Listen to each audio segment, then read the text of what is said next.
Poliisi ng'eyambibwako ebitongole ebikuumaddembe ebirala bakoze ebikwekweto mu Kampala n'emiriraano ku bavubuka abagambibwa okwenyigira mu bikolwa ebimenya amateeka okukkakkana nga basoba mu 3 emikono giddiziddwa gye kitaliira ntungo.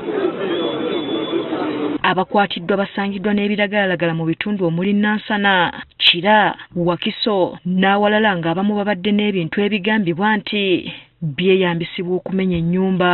Abantu abafa mubamanyi nje mubakwata. Poliisi egamba okukola ebikwekweto bino kyaddiridde abantu okwekubira enduulu ku bumenyi bw'amateeka obususse mu bitundu byabwe.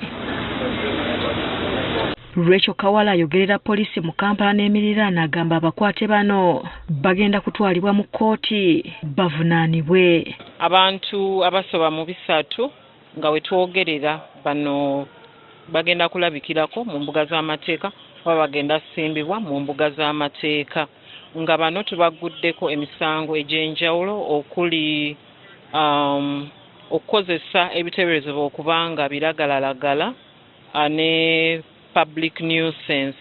Kawala era awadde amagezi abantu bonna okukomya omuze gw'okutambula amatumbi budde okwewala okugwa mu ngalo z'abakuumaddembe. Weewale okutambula obwomu mu kiro, lone movement weewale okutambula wekka mu kiro.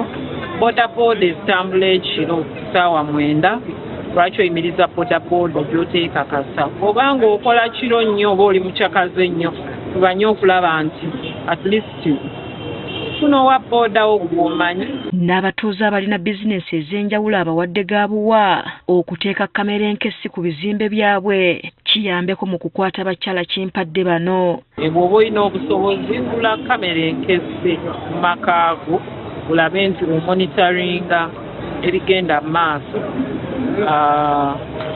mu makaago ne bw'oba tuliwo waliwo kati kamera tusobola n'okulabira mu ssibyo. Ayongerako nti poliisi yakugenda mu maaso n'okukola ebikwekweto era mu bitundu eby'enjawulo mu kaweefube w'okumalawo obuzi bw'emisango. Hasfa Nanvuma, Agafeeyo ku Spark TV.